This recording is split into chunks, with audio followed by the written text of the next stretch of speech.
ಪುರಾಣಗಳ ಪ್ರಕಾರ ಕಾರ್ತಿಕೇಯ ಅಥವಾ ಸುಬ್ರಹ್ಮಣ್ಯ ಸ್ವಾಮಿಯ ಜನನವು ಅತ್ಯಂತ ರೋಚಕ ಮತ್ತು ದೈವಿಕವಾಗಿದೆ. ತಾರಕಾಸುರನೆಂಬ ರಾಕ್ಷಸನ ಸಂಹಾರಕ್ಕಾಗಿ ಶಿವನ ತೇಜಸ್ಸಿನಿಂದ ಸುಬ್ರಹ್ಮಣ್ಯನ ಜನನವಾಯಿತು. ತಾರಕಾಸುರನೆಂಬ ರಾಕ್ಷಸನು ತಪಸ್ಸಿನಿಂದ ಬ್ರಹ್ಮನನ್ನು ಮೆಚ್ಚಿಸಿ ಶಿವನ ಮಗನಿಂದ ಮಾತ್ರವೇ ತನಗೆ ಮರಣವಾಗಬೇಕು ಎಂಬ ವರವನ್ನು ಪಡೆದುಕೊಂಡಿದ್ದನು.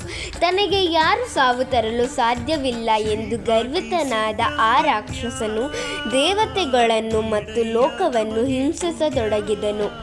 ದೇವತೆಗಳ ಕೋರಿಕೆಯ ಮೇರೆಗೆ ಶಿವನು ತಪಸ್ಸಿನಲ್ಲಿ ಕುಳಿತಾಗ ಪಾರ್ವತಿಯು ಶಿವನನ್ನು ಒಲಿಸಿಕೊಳ್ಳಲು ಯೋಚಿಸುತ್ತಾಳೆ.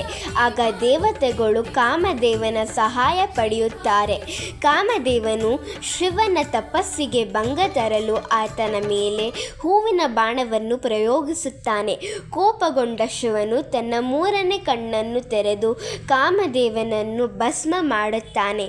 ಕಾಮದೇವನನ್ನು ಸುಟ್ಟಿ ಹಾಕಿದರೂ ಶಿವನ ಮೂರನೇ ಕಣ್ಣಿನಿಂದ ಹೊರಹೊಮ್ಮಿದ 6 ತೇಜಸ್ಸಿನ ಕಿಡಿಗಳು ಅಂದರೆ ಜ್ವಾಲೆಗಳು ಅತ್ಯಂತ ಪ್ರಖರವಾಗಿರುತ್ತವೆ. ಇದನ್ನು ಸಹಿಸಲಾಗದ ಅಗ್ನಿ ದೇವನನ್ನು ಆ ಜ್ವಾಲೆಗಳನ್ನು ಹಿಡಿದುಕೊಂಡು ಹೋಗಿ ಗಂಗಾ ನದಿಯಲ್ಲಿ ಬಿಡುತ್ತಾನೆ.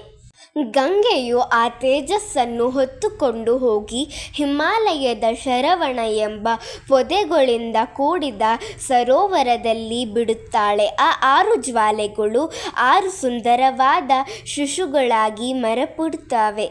ಆ 6 ಶಿಶುಗಳನ್ನು ಆಕಾಶದಲ್ಲಿರುವ ಕೃತಿಕ ನಕ್ಷತ್ರ ಮಂಡಲದ 6 ದೇವತೆಯರು ಬಂದು ಪೋಷಿಸಿ ಹಾಲುಣಿಸಿ ಬೆಳೆಸುತ್ತಾರೆ. ಇದರಿಂದ ಆ ಬಾಲಕನಿಗೆ ಕಾರ್ತಿಕೇಯ ಎಂಬ ಹೆಸರು ಬರುತ್ತದೆ.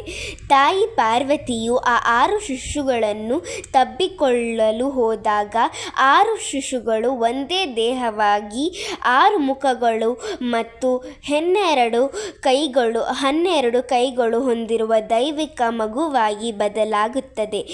ಹೀಗಾಗಿ ಆತನಿಗೆ ಷಣ್ಮುಖ 6 ಮುಖಗಳನ್ನು ಹೊಂದಿದವ ಎಂಬ ಹೆಸರು ಬರುತ್ತದೆ.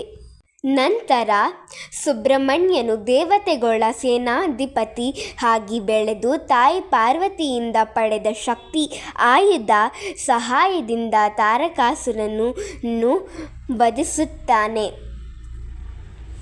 ಈ ಕತೆ ಇಷ್ಟವಾದರೆ ಇನ್ನೂ ದೇವರ ಬಗ್ಗೆ ಒಳ್ಳೆ ಕತೆ ಕೇಳಲು ಸಬ್ಸ್ಕ್ರೈಬ್ ಆಗಿ. ಧನ್ಯವಾದ.